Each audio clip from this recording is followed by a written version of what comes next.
যদি তুমি চাও তুমিও ইন্টেলিজেন্ট হতে পারো, একদম ঠিক শুনেছো। 1 মাসের মধ্যে নিজেকে ব্রিলিয়ান্ট বানাতে পারবে। তার জন্য একটা বিষয় জানতে হবে। একটা 4 বছরের বাচ্চাকে তার স্কুল থেকে নোটিশ পাঠায়, তার মা পড়ে জানতে পারে তার ছেলেকে স্কুল থেকে বের করে দিয়েছে, কারণ পড়াশোনায় ছেলেটি খুবই খারাপ ছিল। এরপর ওই ছোট্ট ছেলেটি আর স্কুলে যায়নি। ওই ছেলেটি পরে গ্রামোফোন আর ইলেকট্রনিক্যাল বাল্ব আবিষ্কার করে। ওই ছেলেটিকে অনেকেই জানো the greatest scientist Thomas Edison, যিনি 1000-এরও বেশি ইলেকট্রনিক্যাল আবিষ্কার করেছে। কিন্তু আমার মনে হয় না তুমি পড়াশোনাতে এতটাও খারাপ যে স্কুল থেকে বের করে দিয়েছে। আর না তোমাকে কোনো সায়েন্টিস্ট হতে হবে, শুধু একজন গুড স্টুডেন্ট হয়ে দেখাও। একটা স্টোরি শোনো যা তোমার পড়াশোনা নিয়ে দৃষ্টিভঙ্গি বদলে যাবে, আমি 100% কথা দিচ্ছি। একটা গ্যারেজে একটা 12 বছরের ছেলে কাজ করত। সবাই তার সাথে যেমন তেমন ভাবে কথা বলতো। ছেলেটি সারাদিন পরিশ্রম করত। ওই ছেলেটি কিন্তু সবার সাথে ভালোভাবেই কথা বলতো, কিন্তু বাচ্চা ছেলে বলে কেউ তাকে সম্মান দিয়ে কথা বলতো না। একদিন একটা গাড়ি ওই গ্যারেজে আসে। ছেলেটি ভাবলো হয়তো গাড়ি ঠিক করতে এসেছে কেউ, কিন্তু গাড়ি থেকে যেই লোকটি নামলো সবাই যেন তাকে স্যার স্যার বলতে শুরু করে দিল। তাকে বসার জন্য চেয়ার এনে দিল।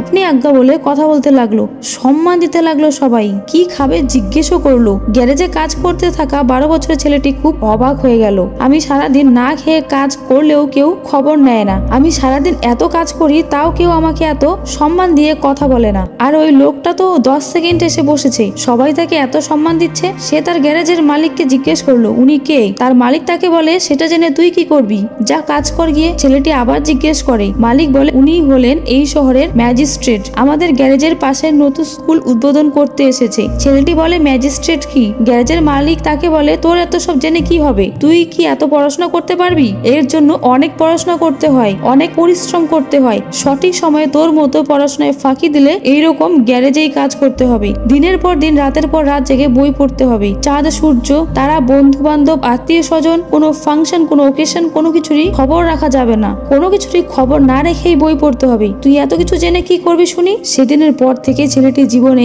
এক নতুন মোড় নেয়। যেই ছেলেটির মাথায় পড়াশোনা ঢুকতোই না, পড়াশোনা বাদ দিয়ে কাজ শুরু করে, সেই ছেলেটি সারা রাত জেগে ভাবতে লাগে। পড়াশোনার মূল্য এবার সে বুঝতে পেরেছে। তার মনে এবার জেদ চেপে যায়, যেভাবে হোক আমাকেও পড়াশোনা করতেই হবে।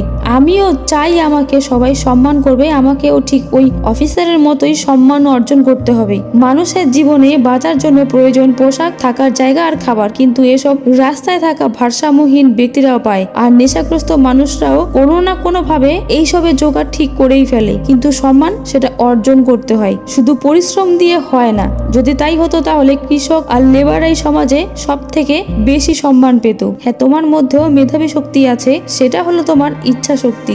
এখন যে কথাগুলো বললাম এইগুলো হলো এক্সটার্নাল মোটিভেশন, মানে বেশ কয়েকদিন তোমার মনে আগুন জ্বালিয়ে রাখবে, তারপর একদিন জল পরে সব নিভে যাবে। কিন্তু ইন্টারনাল মোটিভেশন যেটা সারা জীবনেও কমে যায় না, সেটা হলো তোমার পরিস্থিতি, তোমার মায়ের স্বপ্ন, বাবার পরিশ্রম, তাদের আত্মত্যাগ। চোখ মেলে দেখো তাদের, তোমার জন্য তারা জীবনে কি কি কম্প্রোমাইজ করেছে। কখনো জানার বা বোঝার চেষ্টা করেছো? নিজেকে ইন্টেলিজেন্ট করার জন্য এই 5টা বিষয় ফলো করো। Set your goal, define what you want to achieve in your studies. Number 2, always ask question. নিজের মধ্যে সব সময় কিউরিওসিটি থাকতে হবে। না বুঝতে পারলে একবার না বারবার জিজ্ঞেস করতে হবে, বারবার জানার চেষ্টা করতে হবে। Number 3, develop a study routine. রোজ যেমন নিয়ম করে 3 বার খাবার খাও, ঠিক তেমনই নিয়ম করে রোজ পড়তে হবে। একদিন না খেলে যেমন আমাদের শরীর দুর্বল হয়ে যায়, ঠিক তেমনই একদিন পড়তে না বসলে আমাদের মেমোরিও দুর্বল হয়ে যাবে। যত লোহায় ধার দেবে তত বেশি ধারালো হবে, ঠিক তেমনই যত পড়বে তত ব্রেইন আমাদের ধারালো হবে। Number 4, visualization and revise. যা পড়বে ছবির মতো মনে রাখবে,